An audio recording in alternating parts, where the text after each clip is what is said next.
கடைசி வரைக்கும் மண்டியிடாத ஒரு மாவீரன் ஷஹீத் காமினி.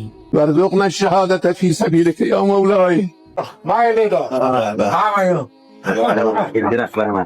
மை லீடர் இங்கிருந்து சொல்றாரு. நெல்சன் மண்டேலா, உமர், அலி ரலியல்லாஹு அன்ஹு, ஹாலித் இப்னுல் வலீத் ரலியல்லாஹு அன்ஹு, ரைட், கொலை செய்யாம இருந்திருந்தால் அமெரிக்கால ரெஜிம் சேஞ்ச் ஏற்பட்டிருக்கும்.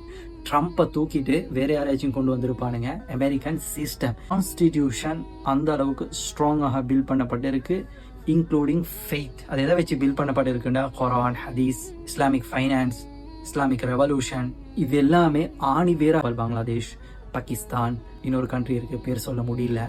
ஸோ ரிமூவ் பண்ணிட்டாங்க. ஆனால் ரீப்ளேஸ் பண்ணணும். ஆட்டத்தை கைக்குள்ளே கொண்டு வரணும்டா, சிஸ்டத்தை கைக்குள்ளே கொண்டு வரணும்டா ரீப்ளேஸ் இருப்பீங்க. இவனுங்கெல்லாம் எல்லாம் பண்ணாங்க, சின்ன சின்ன பிள்ளைங்களாட்டு. ஸோ இன்னைக்கு இவங்க மொத்த பேருமே சேர்ந்து உலகத்துக்கு நீதி நேர்மையை பற்றி, நியாயத்தை பற்றி, லீடர்ஷிப் பற்றி லெக்சர்ஸ் எடுக்கிறாங்க. அமெரிக்கன்ஸும் இஸ்ரேலீஸும். வார் வந்து யாரோடது அப்படின்னு கேட்டால் 90% யூஎஸ்ஏவோடது, 8% சவுதி அரேபியாவோடது, ஜஸ்ட் 2% இஸ்ரேலோடது.